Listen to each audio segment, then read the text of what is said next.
Para finales del siglo XIX y principios del siglo XX, la Argentina sería uno de los países más ricos y desarrollados en el mundo. Mas eso no le permitiría estar libre de conflicto. La conocida como época dorada de la República Argentina se inicia justamente en 1890 tras la Revolución del Parque y finalizará, según la mayoría de historiadores, durante la década de 1930 en el periodo de la República Conservadora. A lo largo de esta serie de videos, nos propusimos repasar algunos de estos episodios que mostraron los conflictos en la Argentina próspera. El gobierno ampara todas las clases y cuida todos los intereses para que la soberanía popular pueda manifestarse con verdad.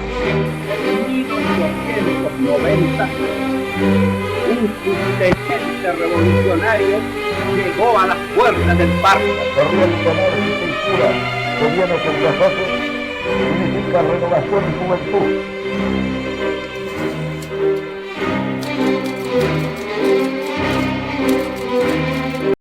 Pero antes ubiquémonos en el tiempo. El 12 de octubre de 1886 asumió la presidencia Miguel Ángel Juárez Celman, ex gobernador de Córdoba y cuñado del anterior presidente, Julio Argentino Roca. Su presidencia en un inicio se caracterizó por sostener la prosperidad del gobierno anterior, pero también sus enemistades. Por ser la continuidad de Roca, continuaba el enfrentamiento con la Iglesia Católica por las leyes de carácter laico del sexenio anterior, a las que el presidente Juárez Celman añadía la ley de matrimonio civil. También continuaba el enfrentamiento con el sector de la oposición liderado por el expresidente Bartolomé Mitre, quienes lo acusaban de pervertir el sistema republicano mediante su política autocrática del unicato. A esto se sumaba el enfrentamiento del presidente con la cúpula del Partido Autonomista Nacional, que era su propio partido, liderado por su padrino político, Julio Argentino Roca, quienes se sentían traicionados y denunciaban que la venta de los ferrocarriles o la concesión de las obras de salubridad eran actos indignos de un gobierno responsable de sus propios actos. Por último, los intelectuales criticaban la exuberancia con que se manejaba el presidente y su círculo.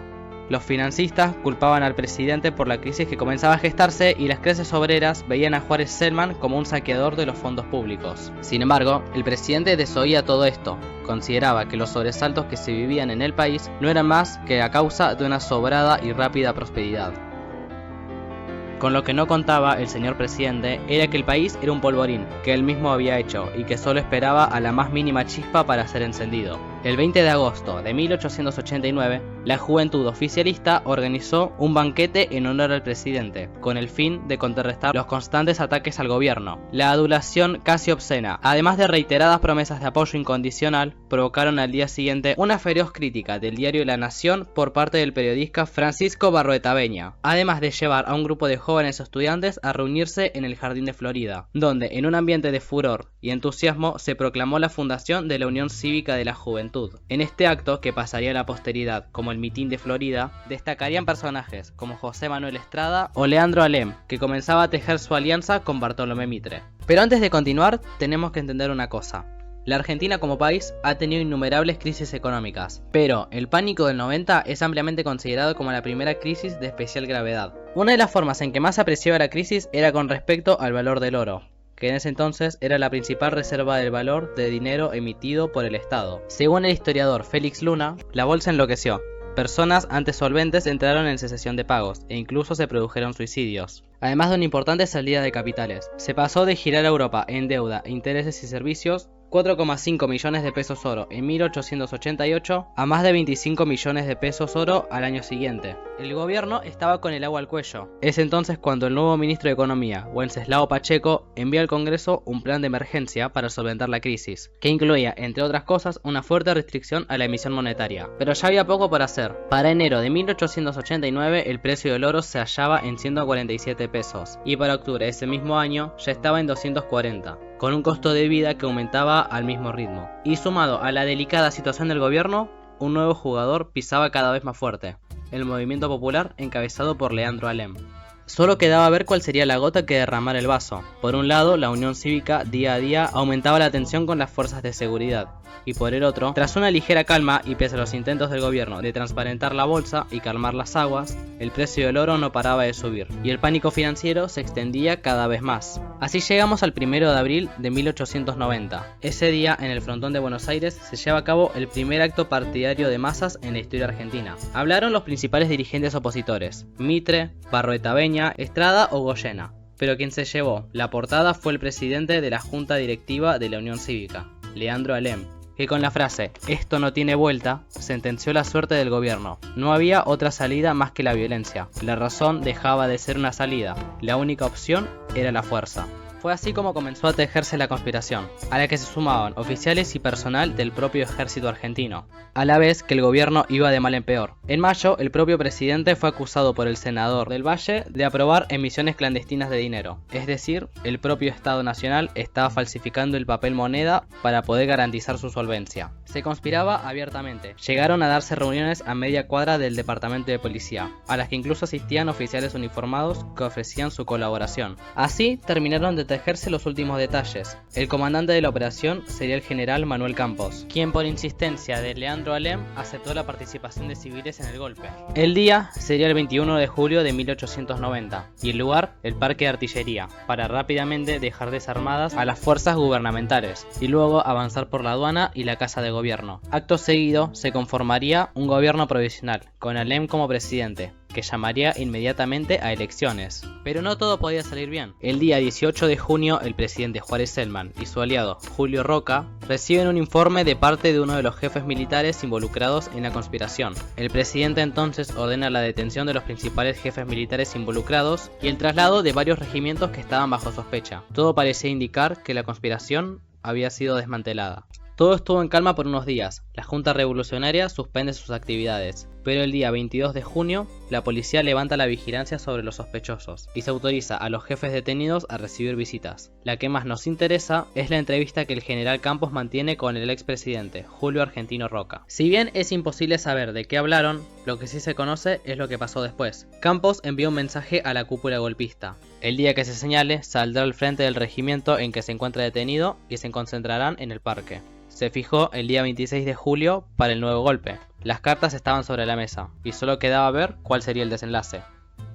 Por la madrugada del 26 de julio, frente al Parque de Artillería, sobre la Plaza Lavalle y donde hoy se alza el Palacio de Tribunales, se reúnen 3 regimientos de infantería, 1 de artillería, un batallón de ingenieros, un grupo de cadetes del colegio militar y varios centenares de civiles armados, distinguidos con una boina blanca. Al salir el sol, el general Campos ordena tocar el himno nacional argentino, y el clima es de total emoción, solo faltaría marchar hacia la casa de gobierno. Mientras tanto, en la Rosada se debatía lo que se debía hacer. Finalmente, Roca y Pellegrini deciden que el presidente Juárez Celman abandone la capital en dirección a Campana, quedando el vicepresidente Pellegrini al mando, secundado por el ministro de Guerra, Nicolás Lavalle. Es así como los revolucionarios quedan atrapados por un débil cerco que fácilmente podría haberse roto con una ofensiva. Sin embargo, optan por permanecer dentro del parque de artillería, a la vez que las tropas civiles comienzan a tomar posesión en los edificios vecinos, formando los llamados cantones. Los tiroteos continúan todo el día 26, hasta que llega la noche y cesa el fuego. Por la mañana, y sin esperar instrucciones, el coronel Espina hace un temerario avance por la calle Talcahuano, hacia la Plaza Libertad,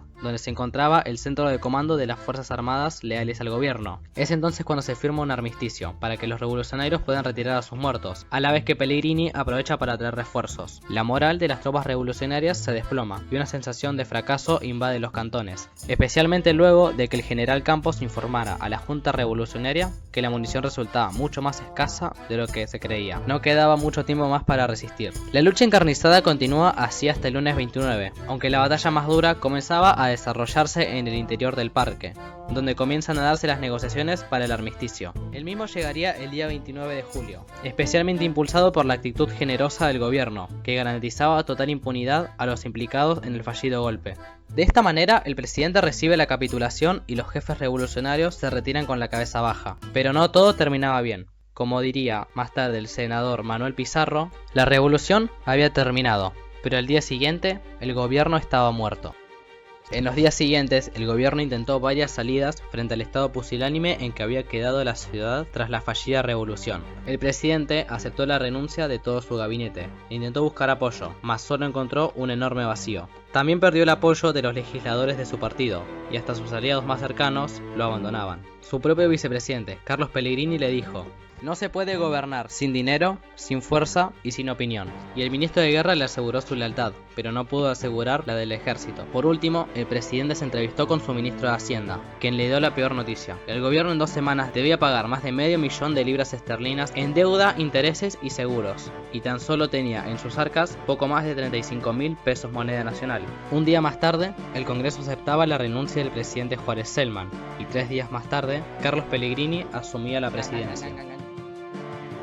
Si pusiste atención, habrá habido partes que no te cerraron, una conspiración que se teje a la vista de todos, que es luego desarticulada y súbitamente se reactiva tras una reunión entre el líder revolucionario y el principal aliado del presidente. Es entonces cuando nos damos cuenta de que hubo 2 revoluciones. Por un lado, la de la Unión Cívica, que derramaría sangre buscando derrocar al sistema establecido. Por otro lado, una revolución de intereses opuestos dentro del propio gobierno.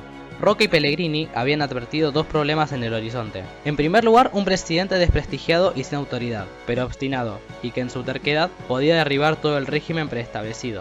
En segundo lugar, Leandro Alem, que amenazaba con ser aquello que surgiera en reemplazo del régimen conservador.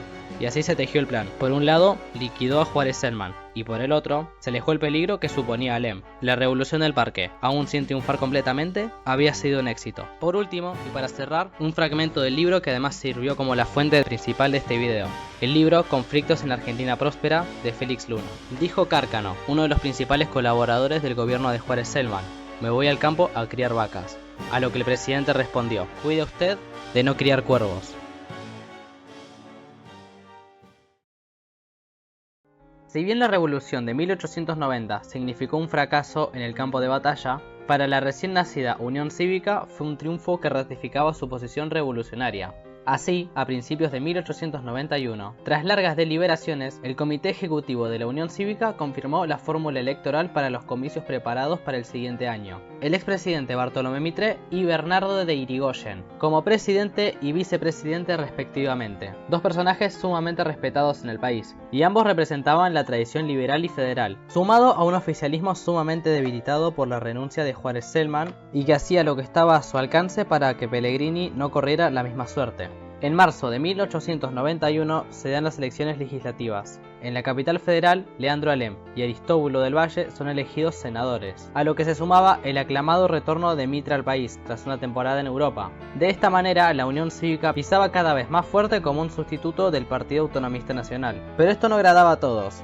El 21 de marzo del mismo año, el expresidente Julio Argentino Roca se entrevista con Bartolomé Mitre. Al día siguiente, la noticia recorrió todo el país. Ambos habían decidido suprimir la lucha electoral para la presidencia futura, sugiriendo una alianza entre ambas facciones con una lista electoral encabezada por Mitre, que posiblemente estaría secundado por algún amigo de Roca. Ardía la interna en la Unión Cívica. Los partidarios de Alem tachaban de personalista e inconsulta a la decisión de Mitre. Consideraban que debía darse una salida electoral libre y sin presiones políticas. En un manifiesto publicado días más tarde decían: "La agrupación no se ha propuesto la elevación de un hombre al poder, sino cambiar el régimen imperante". Por más de 5 meses no se hizo más que agrandar la grieta dentro del propio partido, que concluyó con su división. Por un lado, la Unión Cívica Nacional, que ratificaba el acuerdo y proclamaba la fórmula Bartolomé Mitre-José Evaristo de Uriburu. Por el otro, Alem y los suyos formaban la Unión Cívica Radical, que proclamaba el binomio Bernardo de Irigoyen y Juan Garro. Poco duraría la alianza del PAN y la UCN, que prácticamente eran polos opuestos, lo que concluyó en octubre con Mitre renunciando a la candidatura y Roca renunciando a la presidencia del Partido Autonomista Nacional. La alianza había caído más por fricciones internas que por la propia presión del radicalismo. Más encima, en el seno del oficialismo, crecía con fuerza una candidatura que amenazaba la autoridad y hegemonía de Roca, la de Roque Sáenz Peña. Joven y carismático, suponía una gran renovación en la política nacional. Ante esto, Roca reunió a la alta cúpula del PAN, y en menos de una noche ya había armado un nuevo plan. Proponía como candidato a la presidencia al padre de su mayor enemigo, Luis Sáenz Peña, dirigente católico y conservador de 70 años, que sería secundado por José Evaristo de Uriburu. Una fórmula que no despertó simpatías, pero tampoco resistencias. Quedaba solo un asunto pendiente, la creciente Unión Cívica Radical. Una semana antes de las elecciones, los principales dirigentes del radicalismo fueron detenidos bajo la acusación de estar planeando una conspiración. Así, el oficialismo obtuvo una victoria casi unánime. y el nuevo presidente asume el cargo en octubre del mismo año 1892.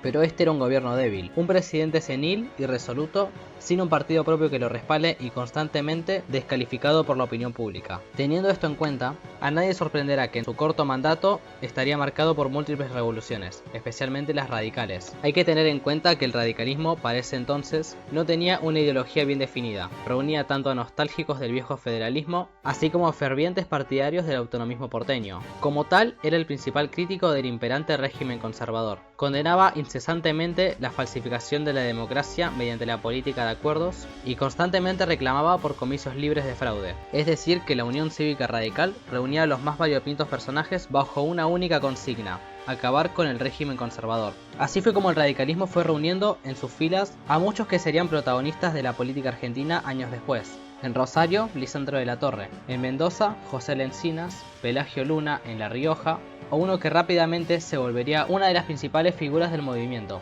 el bonaerense y sobrino de Leandro Alem, Hipólito Yrigoyen. Don Hipólito no era un hombre precisamente pobre, tiene una fortuna que había obtenido en campos arrendados, soltero y de 40 años, sumamente comprometido con la causa radical. Sería nombrado presidente del Comité de la Provincia de Buenos Aires de la Unión Cívica Radical, desde donde junto a su tío comenzarían a orquestar la siguiente revolución.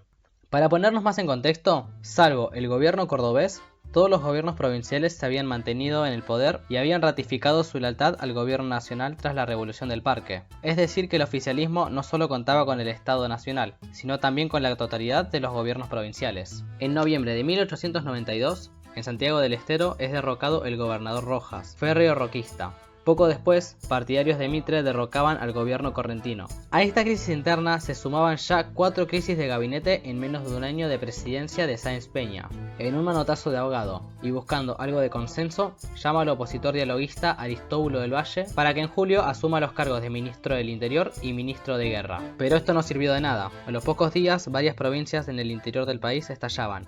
Primero, el gobierno de San Luis es derrocado por el radical Teófilo Sá. Al otro día ocurría lo mismo en Santa Fe, y para el 31 de julio, la mayoría de comunas de Buenos Aires ya estaban controladas por los radicales. Ante la inacción del presidente, los focos revolucionarios controlaban ya importantísimas zonas del país, donde se izaba la bandera rojiblanca del radicalismo, a lo que el ministro del Valle no podía hacer más que reconocer a las nuevas autoridades provinciales, despertando la ira de la alta cúpula del PAN, por lo que esta vez sería Pellegrini quien se hiciera cargo del asunto. Así, forzó al Congreso Nacional para intervenir la provincia de Buenos Aires, además de persuadir al presidente para desplazar a Del Valle, quien abandonaría el cargo y sería reemplazado por un viejo amigo en común entre Roca y Mitre, Manuel Quintana. Si bien se calma la situación y se desarticula el principal núcleo revolucionario en Buenos Aires, aún los revolucionarios no estaban vencidos.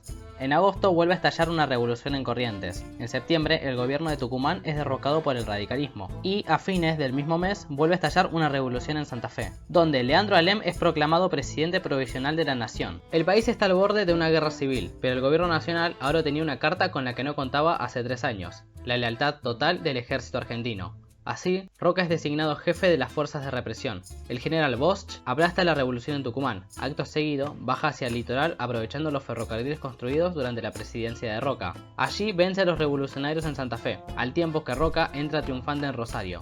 De manera que las revoluciones radicales quedaban derrotadas. Esta revolución por un lado fortaleció el poder del gobierno nacional, aunque el presidente pasaría a ser un títere de Roca, a la vez que también fortaleció la posición intransigente del radicalismo, que le sirvió para el triunfo en las elecciones legislativas en 1894. Pero estos triunfos también obligaron al radicalismo a replantearse su postura revolucionaria. En la sociedad había un deseo generalizado de paz.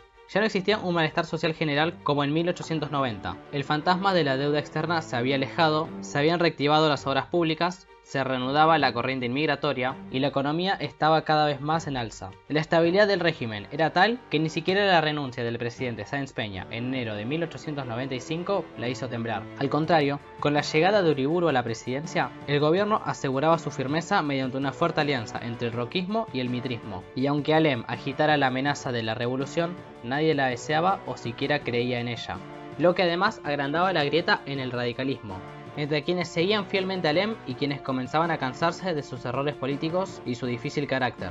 Sumado a la brutal interna del radicalismo, cuyos dirigentes por cada día que pasaba no hacían más que odiarse más, aparecían otras facciones que les quitaban terreno. La más importante, el Partido Socialista de Juan B. Justo. a lo que se sumaba la muerte repentina de Aristóbulo del Valle, y con él se iba la única oportunidad de consenso interno en la Unión Cívica Radical.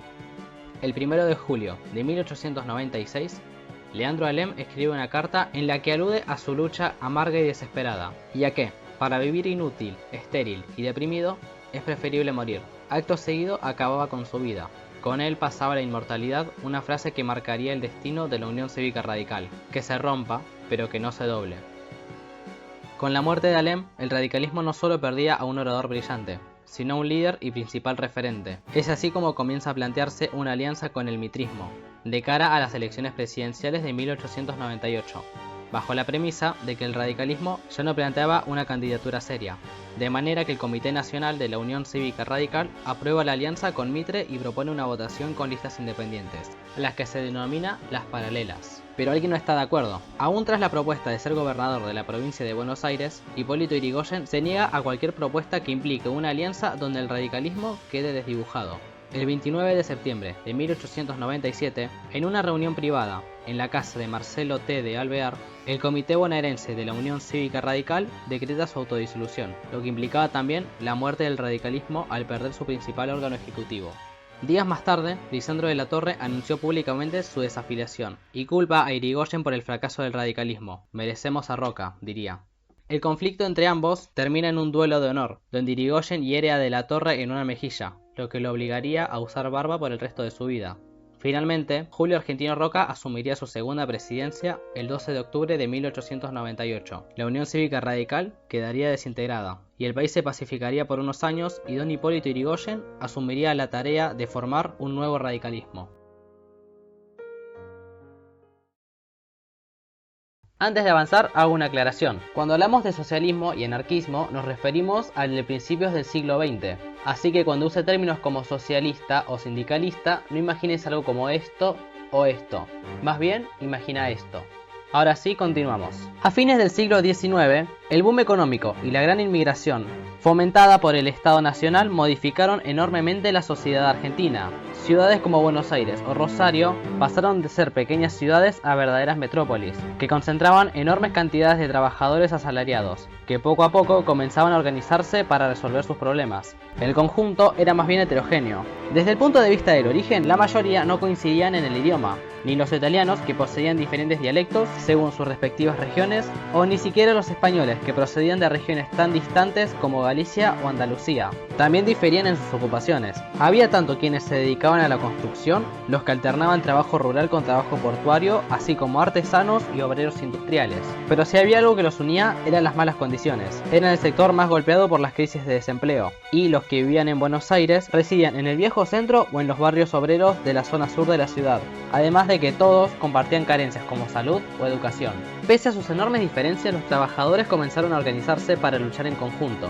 Primero en meras sociedades de socorro mutuo, que luego terminaron convirtiéndose en las primeras organizaciones gremiales. En 1878 se forma la Unión de Tipógrafos, a la que le seguirían carpinteros, constructores, panaderos, entre otros. La mayoría de estas organizaciones eran dirigidas por líderes influenciados por las doctrinas sociales que habían surgido en Europa, como lo era por ejemplo la Primera Internacional, lo que se sumaba a que la mayoría de inmigrantes ya habían llegado al país con ideas vinculadas al anarquismo o al socialismo.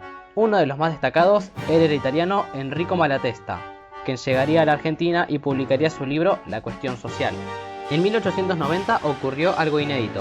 El 1 de mayo, varias organizaciones obreras adhirieron por primera vez al Día Internacional de los Trabajadores, y un año más tarde, socialistas y anarquistas unieron fuerzas y fundaron la Federación Obrera Argentina, que duraría poco, ya que en un breve tiempo colapsó por las fricciones internas entre sus fundadores. Eso no cambiaba el hecho de que los movimientos políticos seguían en acción. En 1890, por iniciativa de Germán Abel Eichmann, se funda el periódico El Obrero, de orientación marxista, al que se sumaría La Vanguardia en 1894, que tenía una orientación más moderada. A medida que el movimiento iba creciendo, iba atrayendo a más figuras, como lo serían Juan B. Justo, lo que, con la fundación del Partido Socialista Argentino en 1896, acrecentaba los roces internos entre el socialismo científico marxista y quienes eran más partidarios de las ideas de la socialdemocracia europea. En la vereda del enfrente no le iba mejor al anarquismo. Anarcocomunistas, colectivistas o individualistas eran sus facciones. Sería el dominio de estos últimos que se oponían a toda forma de organización, lo que trabó la organización del movimiento anarquista, a la vez que intelectuales como Malatesta impulsaban a los grupos organizadores del movimiento, aunque socialistas y anarquistas estaban lejos de la política de masas. Apenas constituían pequeños grupos de militantes dedicados a la difusión de lo que ellos llamaban la idea, que a su vez eran quienes mantenían y difundían los periódicos. Pero lo que no tenían en miembros, lo tenían en influencia. Solo en la primera década del siglo XX, el anarquismo demostró su poderío de masas. En 1901, apenas arrancado el año, se dio una huelga general, a la que seguirían otras menores en los siguientes 2 años. En 1907, una gran huelga de inquilinos. En 1907 y 1909, 2 paros generales, terminando el último en una brutal represión, que pasaría a la historia como la Semana Roja, en la que la policía atacó a los asistentes de una asamblea de la Federación Obrera Regional Argentina. Más tarde moriría en un atentado Ramón Falcón, jefe de la policía. La violencia se extendería hasta el siguiente año, cuando una huelga general estuvo a punto de arruinar los festejos del centenario. Esta dicotomía entre anarquismo y socialismo se mantendría por los primeros años, hasta que comenzarían a dejar lugar a un movimiento mucho más duradero, el sindicalismo. La diferencia entre estas 3 facciones radicaba en los grupos a los que representaban. Aquellos más apegados a su individualidad, tales como artesanos, optaban por el anarquismo, a quienes se sumaban sastres, sombrereros y especialmente extranjeros no arraigados, que se sentían afines con la idea de abolir toda sociedad preexistente. El conjunto de miembros del movimiento anarquista formaría la Federación Obrera Regional Argentina, dejando claro que no reconocían las fronteras que dividían a los pueblos. Soñaban con derrocar no solo el Estado, sino el propio sistema capitalista. Para ello acudían a un único pero poderoso medio de protesta, la huelga. Imaginaban que algún día se daría la huelga general, en la que los políticos y soldados descubrirían su rol como hijos del pueblo y se unirían al movimiento para destruir a la sociedad preestablecida. Si bien tal fantasía nunca se materializó, la movilización obrera sirvió para visibilizar la lucha de los movimientos de trabajadores. Por otro lado teníamos al socialismo, que apelaba a otro sector de la sociedad, al obrero calificado, de empleo estable y capaz de adaptarse a la sociedad ordenada que proponía el socialismo, a su vez que atraía a comerciantes, rentistas e intelectuales.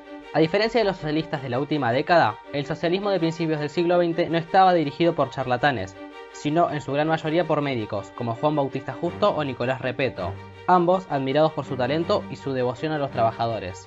Simpatizantes del reformismo y la socialdemocracia europea, no eran afines a la lucha armada, a la huelga o a la acción sindical.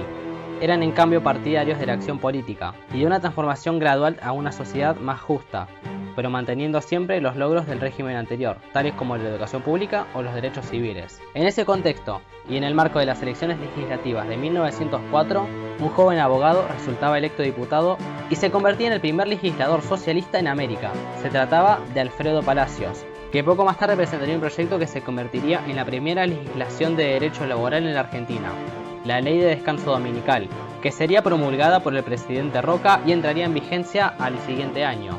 Pero la relación entre socialistas y anarquistas siempre fue tensa. En 1901, a nada de haberse fundado la Federación Obrera Argentina, el sector socialista se apartó y fundó la Unión General del Trabajo, UGT. Los socialistas consideraban que la acción política era la herramienta para reformar el sistema, mientras que los anarquistas lo consideraban una trampa del sistema. Lo mismo ocurría con la acción gremial, donde, contrario al cotidianismo anarquista, los socialistas creían en una férrea administración burocrática. Debido a la falta de libertad de acción, gran parte de los sindicalistas se apartó en 1903 del socialismo, fundando la tendencia sindicalista, que para el año 1906 ganaría el mando de la Unión General de Trabajadores, apelando al grueso de los trabajadores, especialmente a ferroviarios y marítimos, sin distinguir además entre argentinos y extranjeros, aunque estos últimos estarían apartados de la conducción, tras la sanción de la ley de residencia, con la cual el Poder Ejecutivo podía deportar a inmigrantes no deseados. A medida que la lucha social avanzaba, la modernización social y económica del país, sumado a la enorme ola inmigratoria, comenzó a crear una figura, la del mal inmigrante, aquel revoltoso que no venía al país a trabajar, sino a fraguar la lucha de clases. En ese sentido, en 1902, por iniciativa del senador Miguel Cané, se sanciona la Ley 4144, también conocida como la anteriormente nombrada Ley de Residencia, a la que se sumaría la Ley de Defensa Social, con lo que el Estado Nacional tenía plenas facultades para someter al poder obrero. Pero en las filas del oficialismo tampoco había consenso entre los partidarios de una férrea represión y quienes creían que se podía llegar a una conciliación. En 1904, el ministro del Interior, Joaquín B. González, presentó al Congreso un proyecto de Código Nacional del Trabajo, que contenía derechos que adelantarían a la Argentina 30 años en legislación laboral. Establecía la obligatoriedad del pago del salario en dinero, regulaciones sobre contratos de trabajo, protección por accidente de trabajo, protección al trabajo femenino e infantil, protección al trabajo domiciliario, jornada de 8 horas con un día de descanso, le otorgaba la personería jurídica a los gremios y reconocía el derecho innegable a huelga. Si bien el proyecto iba bien encaminado, a último momento fue rechazado por el Congreso, con el voto ampliamente negativo de la mayoría conservadora, aunque gran parte de sus disposiciones serían convertidas en ley años más tarde, como la Ley de Protección del Trabajo de Mujeres y Niños de 1905 o la Ley de Accidente de Trabajo en 1915. Tras el pico de tensión anteriormente nombrado en 1910, el movimiento obrero comenzó a dejar de lado la vía violenta, a la vez que comenzaba a desarrollar cierta estructura interna, bajo la promesa del ascenso social. Muchos trabajadores dejaban el conventillo para construir su propia vivienda, o dejaban el trabajo asalariado para formar sus propios negocios o talleres, a la vez que el sindicalismo adoptaba una posición mucho más abierta y dialoguista, que se profundizaría en 1916 con la llegada de Hipólito Yrigoyen a la presidencia y el ascenso del radicalismo al poder.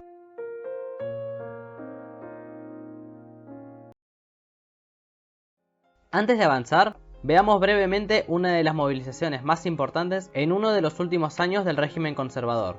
Localidad de Alcorta, provincia de Santa Fe. El 23 de junio de 1912, los arrendatarios envían una solicitud a Víctor Vigand para reducir los arrendamientos a un 25%, con el ultimátum de tener hasta el día 30 de junio para responder. De lo contrario, se declararía huelga.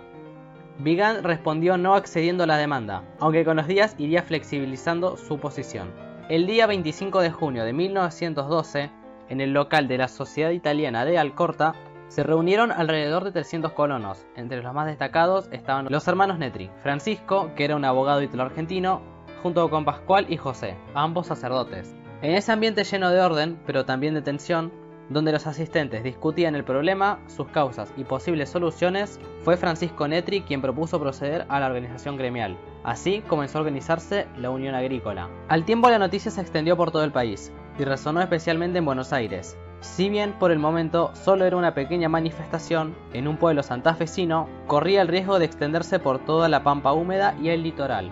A los pocos días la huelga agraria se extendió, llegando a la provincia de Córdoba, y a finales de julio se convocó a una asamblea a realizarse el 1 de agosto en la Sociedad Giuseppe Garibaldi de Rosario, donde, ante la presencia de 600 delegados, se proclamó la fundación de la Federación Agraria Argentina, y en los pocos días se proclamaría a Francisco Netri como presidente.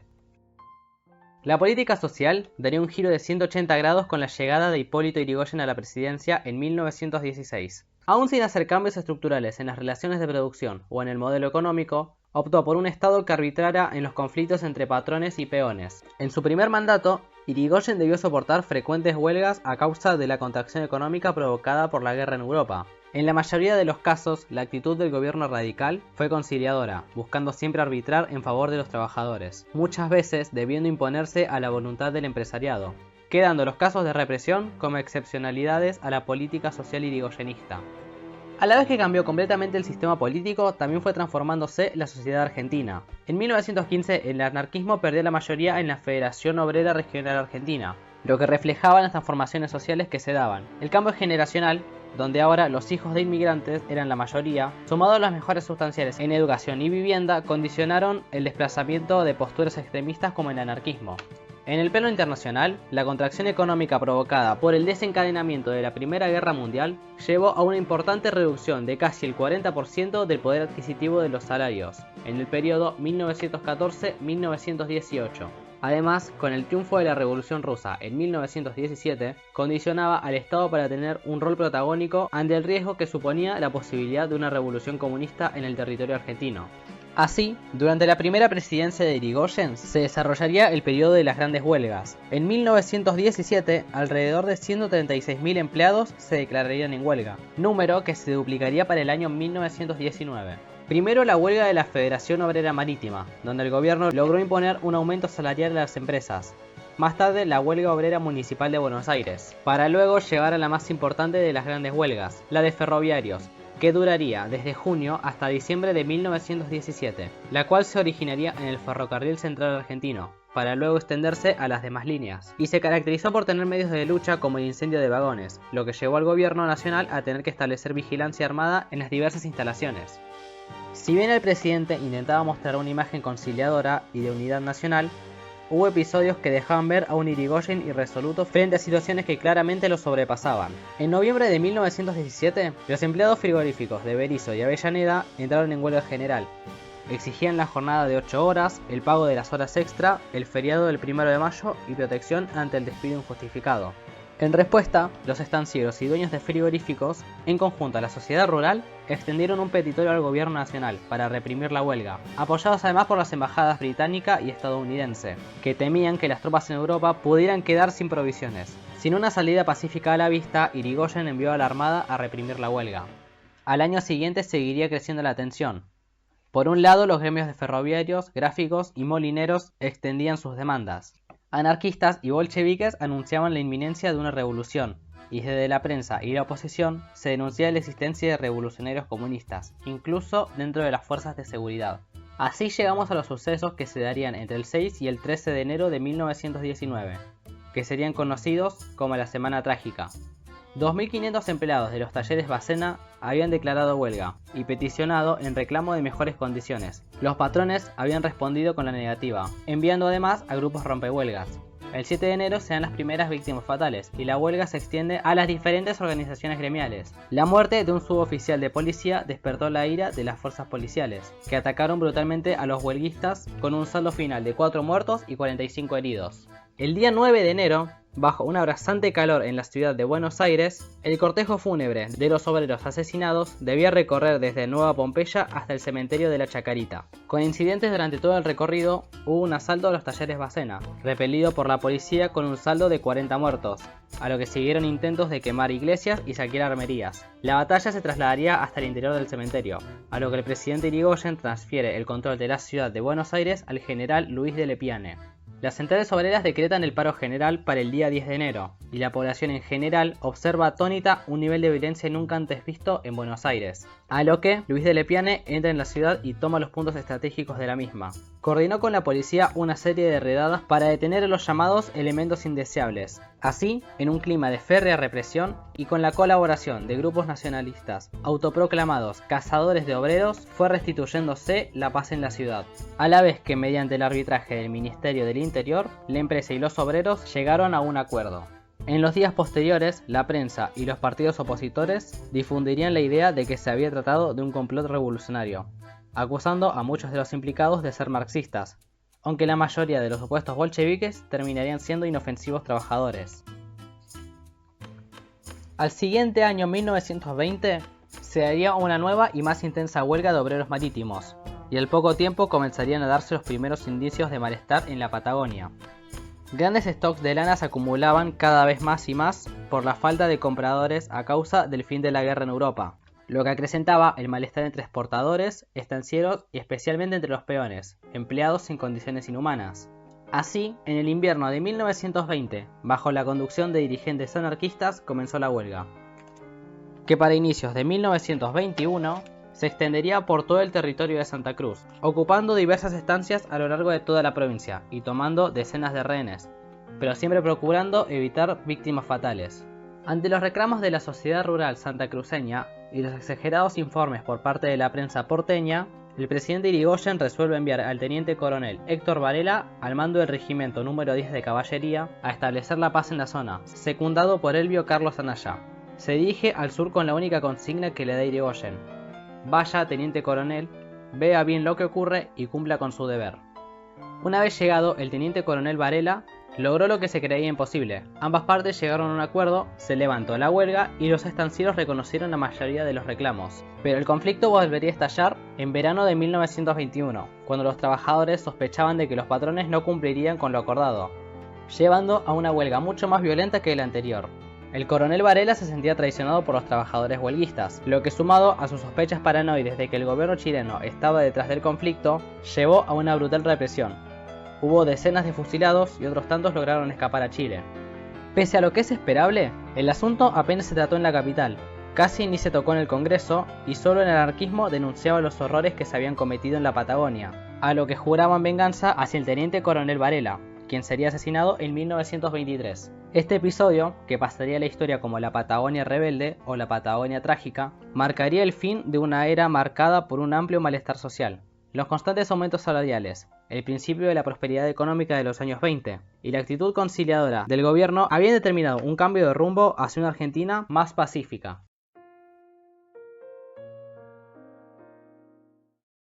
Las reformas estructurales llevadas a cabo por el primer gobierno radical fueron mucho más allá de lo social y lo político. En 1918, Irigoyen demostró que su objetivo era crear un país nuevo, con una democratización de la sociedad que no tendría igual hasta 70 años después. La llegada de Hipólito Yrigoyen a la presidencia el 12 de octubre de 1916 alentó la modernización de muchos aspectos de la vida social. Hacía años que se oían reclamos en las universidades contra la enseñanza rígida y lo anticuado de muchos contenidos. En ese contexto, la Universidad de Córdoba resultaba ser la más conservadora, y fue justo allí, en Córdoba, donde se inició el levantamiento estudiantil. En respuesta a la imperante actitud conservadora del rectorado, los estudiantes emitieron un manifiesto a los hombres libres de Sudamérica. Al poco tiempo, se dieron como ecos hechos similares en la Universidad de Buenos Aires y en la Universidad de La Plata. Sus exigencias eran simples: gobierno conjunto de alumnos, profesores y graduados, asistencia libre, extensión universitaria y libertad de cátedra. Pero lo que habría sido una mera reforma de estatutos universitarios terminó convirtiéndose en un verdadero emblema, no solo de la Argentina, sino en toda América. Pero mejor vayamos al principio. A finales de 1917, el rectorado de la Universidad de Córdoba suspendió el internado para los estudiantes de la Facultad de Ciencias Médicas, alegando escasez económica. Tras que sus reclamos no fueran escuchados, el colectivo universitario, en la calurosa tarde del 4 de diciembre de 1917 y dirigida por Alfredo Degano, emite un petitorio solicitando la intervención del gobierno nacional, mediante el ministro de Justicia e Instrucción Pública, José Salinas. Uno de los líderes reformistas afirmaría que para 1916 en la universidad primaba la enseñanza utilitaria y dogmática, heredera de la política de los últimos 40 años. Se seguía el criterio mercantil de la política, se seguían las prácticas coloniales, incluso en la Universidad de Córdoba se daban más horas de religión que de filosofía, yendo completamente a contramano de la tendencia modernizadora global. En La Plata se multiplicaron los reclamos, a lo que el gobernador de la provincia de Buenos Aires, Marcelino Ugarte, mandó a la policía a reprimir brutalmente, acusando a los estudiantes de terroristas. La propuesta reformista cordobesa iba más allá de ser una mera cuestión puntual. Buscaba plasmar en la vida académica los cambios que se venían dando en la sociedad. El ascenso de la clase media, que ya había vencido la oligarquía en las urnas, ahora buscaba vencerlos también en las aulas. Al poco tiempo, los estudiantes de ingeniería presentaron un petitorio similar al presentado por sus compañeros de ciencias médicas, en este caso por la implementación de un rígido sistema de asistencia. El 30 de marzo de 1918, antes del inicio de clases, Ernesto Gavier, secretario general de la Universidad de Córdoba, en prevención de manifestaciones, solicita a la policía una vigilancia especial en la universidad, a lo que el jefe de la policía responde: sirva indicarme por nota la cantidad de tropa que desea. La rigidez del sistema preexistente, sumado a la voluntad indubitable de los jóvenes de provocar un cambio, llevó a las primeras muestras de organización estudiantil. La primera sería la formación de un comité pro reforma en la Universidad de Córdoba, integrado por delegados de las facultades de Derecho, Medicina e Ingeniería. El mismo declararía la huelga general el día 31 de marzo, en una asamblea donde se pronunciarían Horacio Valdés, Gregorio Berman, Arturo Orgaz, Ismael Bordavere y Arturo Capdevila. Anunciaban claramente sus intenciones. No iban en contra del trabajo y del estudio, sino en favor de aulas del saber, con liberalismo científico y cátedras modernas, superando todo tipo de dogmatismo. El día 2 de abril, el rector anuncia la clausura de la universidad, a la vez que el Comité Pro Reforma solicita la intervención del Gobierno Nacional en el asunto, y el día 10 de abril extiende al presidente una copia del documento que contenía sus exigencias, sintetizadas en el gobierno tripartito, entre profesores, alumnos y egresados. Ni un segundo lo dudó Yrigoyen. El día 11 firma la intervención de la universidad, de la que designa a cargo a Nicolás Matienzo. Ese mismo día se funda la Federación Universitaria Argentina, y el presidente Yrigoyen se reúne con sus principales líderes, a los que comunica que su gobierno comparte el espíritu nuevo de la reforma. El 23 de abril, Matienzo finaliza el debate sobre los nuevos estatutos con el Consejo Superior de la Universidad de Córdoba. Viaja a Buenos Aires con el proyecto que sería aprobado el día 7 de mayo. 11 días más tarde se crea la Federación Universitaria de Córdoba, en reemplazo del Comité Pro Reforma, y el día 15 de junio se dan las elecciones para conformar el rectorado de la universidad. Hay 3 candidatos: el doctor Nores Martínez, de tendencia conservadora, el doctor Enrique Martínez Paz, quien es el candidato de los estudiantes, y Alejandro Centeno, de una postura más bien moderada. En primera vuelta, Nores Martínez vence por la mínima a Martínez Paz, y en segunda vuelta, los votos de Centeno se van casi en su totalidad para Nores Martínez, lo que dejaba de manifiesto la traición de los profesores liberales a los estudiantes. Inmediatamente responden los estudiantes. En el propio despacho del rector se firma la convocatoria a huelga por tiempo indeterminado. Diga. Sí, rector, tiene cara de sapo. ¿Eres tú, Homero?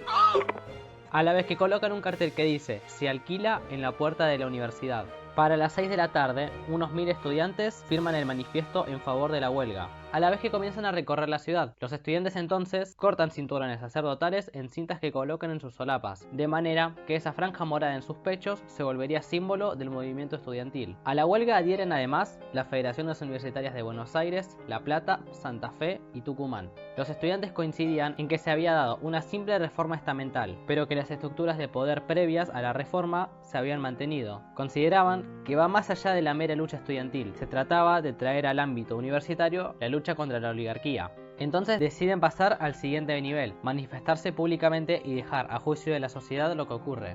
Así, en su apoyo salen la Federación Obrera de Córdoba, así como múltiples personajes de la época, como José Ingenieros, Alfredo Palacios, Juan B. Justo o Leopoldo Lugones. Una semana luego del inicio de la huelga, el 21 de junio de 1918, la cúpula del movimiento reformista considera el manifiesto que sintetiza las intenciones del movimiento, redactado por Deodoro Roca. El manifiesto liminar será publicado días más tarde en la Gaceta Universitaria. En él sintetizan su crítica a la antigua dominación monárquica y monástica, la cual se ejerce por medio de algún derecho divino, imponiéndose así a la voluntad popular. Expresan la necesidad de un gobierno democrático, donde se enseñe mediante la fuerza del saber y no mediante la disciplina rígida. Aseguran que el interventor Matienzo solo ha servido para prolongar la dominación de una casta de profesores. Criticaban las irregularidades en la elección del rector y se exige la democratización de las aulas. Durante todo el mes de julio se lleva a cabo en Córdoba el Congreso Nacional de Estudiantes. Si bien no había un acuerdo general sobre hasta dónde debía extenderse la reforma, sirvió para expresar las nuevas bases de organización de las universidades, no solo en Argentina, sino en toda Sudamérica. Y a finales de ese mismo mes, el presidente Irigoyen envía al Congreso un proyecto de reforma que alcanza los 3 niveles de educación. El 7 de agosto, el rector Nores Martínez firma su renuncia, por lo que asume el mando de la universidad el ministro de Justicia de la Nación, José Salinas. En un ambiente de tensión que aumenta más y más, el 9 de septiembre, 83 estudiantes toman la universidad y la declaran abierta. Tras que fueran detenidos y que Salinas llegue a la ciudad, procede a reorganizar la universidad. Y con la reapertura de la misma, el 11 de octubre, el movimiento estudiantil había triunfado. ¿Pero qué es exactamente lo que ganaron? Gobierno conjunto de estudiantes, profesores y graduados. Asistencia libre a clases para que los alumnos que trabajen puedan aprobar sus materias. Docencia libre, cátedras diferenciadas y la extensión universitaria. Logros que serían el ejemplo para que el movimiento estudiantil se extendiera por toda Latinoamérica. El gobierno nacional extiende la reforma a la Universidad de Buenos Aires. En 1919 sanciona la ley 10.861, creando la Universidad del Litoral, la cual organiza en base a los logros alcanzados en la reforma de 1918, y en 1921 nacionaliza la Universidad de Tucumán, lo que le ganaría la profunda simpatía del movimiento estudiantil y marcaría el inicio del rol protagónico que juega la universidad pública en la política argentina. Tras más de una década de prosperidad económica, estabilidad política y paz social, retornaría a la Argentina próspera el conflicto. Tras la crisis de 1929 y la división del radicalismo entre antipersonalistas y los devotos a Hipólito Yrigoyen, en septiembre de 1930, José Félix Uriburu derrocaría a Hipólito Yrigoyen, inaugurando la primera dictadura cívico-militar en la historia argentina. Tras una breve dictadura de año y medio, y con la seguridad de perder en las urnas, los sectores que habían acompañado el golpe llegaron a un pacto político conocido como la Concordancia, integrada por conservadores, radicales antipersonalistas e inicialmente socialistas porteños independientes, y contaban con una herramienta clave: el fraude electoral. el socio de Uriburu, el general Agustín Pedro Justo, sería el elegido para llegar a la presidencia. Durante la presidencia del general Justo, se intervinieron todas las provincias gobernadas por opositores y se practicaba el fraude electoral sin vergüenza alguna. A Justo no le molestaba ni la heterogeneidad de los aliados que debió buscar, ni el fervor popular que constantemente impugnaba la ilegitimidad de su gobierno. Siempre que se presentaba en público, debía soportar insultos y abucheos, que no cambiaban lo inalterable de su confiada sonrisa. Los variopintos personajes que ocuparon el gabinete, cobrándose el favor político, fueron Leopoldo Melo y Ramón Castillo en el interior, Carlos Saavedra Lamas en la Cancillería, Manuel de Iridondo y José de la Torre en Justicia e Instrucción Pública, Alberto Huello, Federico Pinedo y Roberto Ortiz en Hacienda, por nombrar algunos. Uno de los primeros asuntos en la agenda del gobierno del general fue el conflicto con las provincias. Primero Santa Fe, donde se depone al progresista Luciano Molinas, por la amenaza que suponía para la concordancia. En Tucumán, el gobernador buscaba aplicar un programa que quitara el peso de la crisis económica a los sectores populares, lo que le generó un fuerte enfrentamiento con los empresarios azucareros y una gran disputa en la legislatura provincial, la cual debió disolver enviando a la policía al recinto. De esto último se valió el presidente Justo para enviar al Congreso un proyecto de intervención, con lo que otra provincia pasaba a estar bajo su control directo. Conflicto similar enfrentó el gobernador Aldo Cantoni en San Juan, en su caso por enfrentarse al empresariado vitivinícola. Tras un intento de asesinato, el gobernador sería desplazado y reemplazado por un interventor militar, que terminaría entregando el poder a los conservadores. En Buenos Aires, en 1935, el gobernador Federico Martínez de Hoz se enfrentaría con el conservadurismo al rechazar cambios en su gabinete. Finalmente, Martínez de Hoz sería sometido a un juicio político y desplazado de su cargo. Para evitar la llegada de la oposición al Congreso, el fraude electoral fue la primera opción. Si bien desde la sanción de la ley Sáenz-Peña en 1912, el voto estaba protegido, se prestaba aún a ciertas debilidades que iban desde la agresión a los fiscales opositores, el secuestro de libretas cívicas, la manipulación de padrones o la agresión directa a los votantes. Un ejemplo claro se dio cuando el radicalismo levantó la abstención electoral que había implementado tras que Uriburu anulara los resultados de las elecciones de 1931. Tras el fallecimiento de Hipólito Yrigoyen, el partido, ahora liderado por el expresidente Marcelo Torcuato de Alvear, decidió volver a competir en las urnas. El resultado fue el esperable, con unas elecciones provinciales claramente fraudulentas y con un nivel inédito de violencia política en la vida democrática argentina, que terminaría derivando en enfrentamientos armados con decenas de muertos en la provincia de Córdoba. Y el fraude no solo era electoral, sino también de imagen pública, con un presidente que se empeñaba en mostrar un país en orden, donde se respetaban plenamente los derechos y garantías, y que las veces que era increpado, hablaba de una maniobra política por el bien de la nación, de un fraude patriótico. Otro de los asuntos que se apresuró en solucionar el general fue el de la recesión económica. Si bien no fue a fondo con un estado regulador de la economía, optó por incrementar el rol de este en la regeneración económica que se desarrolló durante su mandato. Además de crear el Banco Central de la República Argentina, llenó varias direcciones nacionales con administradores cuya labor es reconocida a día de hoy.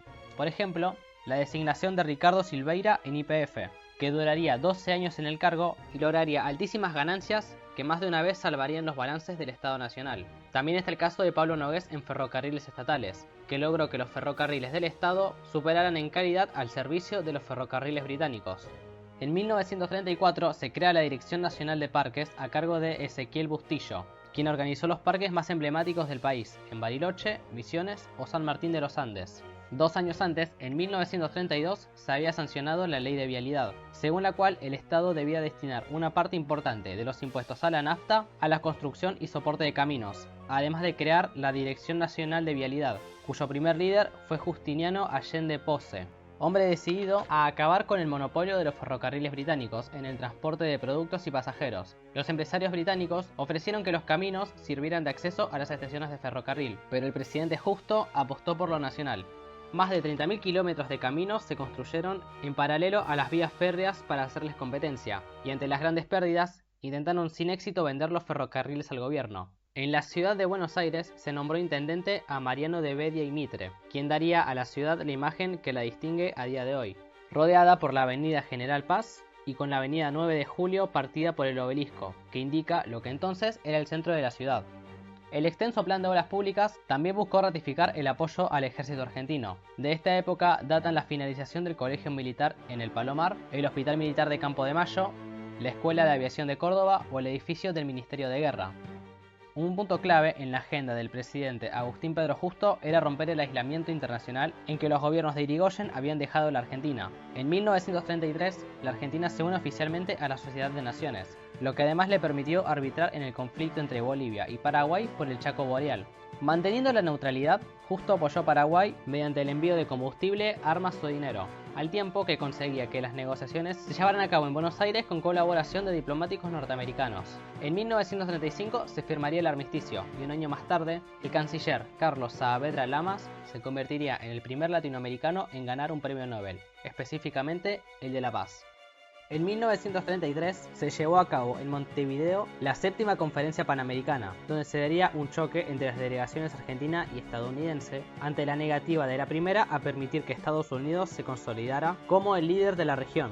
Para evitar más fricciones, el presidente Justo invitó al presidente Roosevelt en 1936 a la Conferencia Panamericana para la Consolidación de la Paz, lo que sería la primera vez en la historia que un mandatario estadounidense visitara la Argentina. Desde el inicio de la crisis de los años 30, el Reino Unido había enfrentado turbulencias que hacían temblar su economía, a lo que comenzarían a tomar una serie de medidas proteccionistas que empezaban a generar pánico entre los exportadores argentinos. En primer lugar, el abandono del patrón oro de la libra esterlina, y más tarde la aplicación de un arancel del 10% a todos los productos que no fueran importados de las colonias, al que siguieron los 12 acuerdos de Ottawa, y sepultaban la exportación de carne argentina a su mayor comprador. La baja demanda internacional, sumado a una fuerte reducción del consumo interno por la recesión, generó un desplome en los precios y por tanto de las ganancias, lo que generaba inquietudes entre los grandes grupos de intereses vinculados a la producción agropecuaria. Estos intereses contaban con la complicidad del gobierno, que inmediatamente envió una delegación diplomática a Londres, liderada por el vicepresidente Julio Argentino Roca Hijo. Tras 3 meses de duras negociaciones, el 2 de mayo de 1933 se llegó a un acuerdo, que pasaría a la posteridad como el Pacto Roca-Runciman. ¿En qué consistía? Reino Unido se comprometía a importar al menos 390.000 toneladas de carne enfriada. Las libras provenientes de las importaciones serían destinadas a pagar las remesas argentinas, y el gobierno argentino se comprometía a dar significativas ventajas a las empresas británicas radicadas en el país. Si bien el oficialismo y los intereses beneficiados vendían el pacto como un triunfo diplomático y una verdadera expresión del interés nacional, los socialistas y socialdemócratas denunciaban que con el pacto no se hacía más que subordinar el trabajo de los ganaderos argentinos al interés de los frigoríficos ingleses. En 1934, el senador por la provincia de Santa Fe, Lisandro de la Torre, presentó un proyecto de ley sobre el comercio de carnes y un año más tarde solicitó una investigación sobre la actividad de los frigoríficos. En dicha investigación se descubren una serie de irregularidades, entre embarques clandestinos hasta ocultamiento o destrucción de documentos que servían de evidencia y que vinculaban a funcionarios de los gobiernos de Uriburu y Justo. Así, había salido a la luz una conspiración que manejaba desde la compra del ganado hasta la venta para su consumo, y todo con el visto bueno del gobierno. El general Uriburu, revolucionario por segunda vez, buscaba colaboradores para su gobierno. El debate duró 5 sesiones en el Senado, donde varios ministros del Poder Ejecutivo debieron dar la cara y los senadores oficialistas debieron reconocer los bajos precios pagados a los productores, la evasión descarada de impuestos o las irregularidades descubiertas en la investigación. En la última sesión, un hombre llamado Valdés Cora atenta con un disparo contra la vida del senador Lisandro de la Torre. En su lugar, cae muerto el senador Enzo Bordavere, y el debate se cierra abruptamente y sin resolución. Así pasaron los 6 años del gobierno del general Agustín Pedro Justo.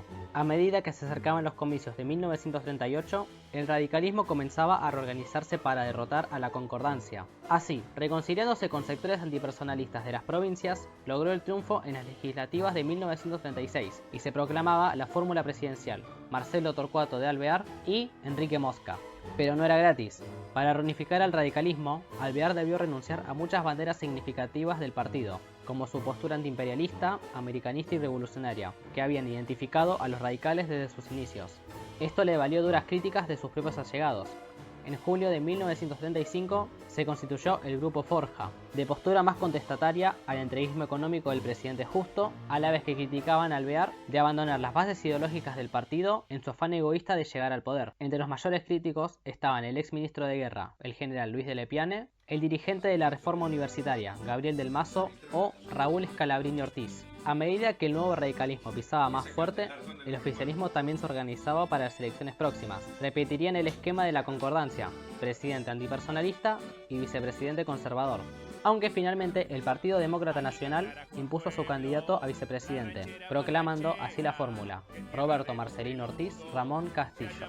Ortiz sería proclamado presidente en 1968, y su gobierno significaría una continuidad de las políticas del presidente Justo, pero unos años después debería renunciar a causa de una ceguera provocada por su avanzada diabetes, y con él se fueron sus planes de acabar con el fraude electoral.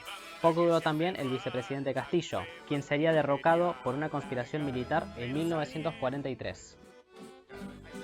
Aquí cantará Juan Pueblo, la ranchera más ranchera, que en tierra de los peludos se haya podido cantar, nombrándole las especies de los peludistas, que casó el 6 de septiembre, cuando salió a peludear.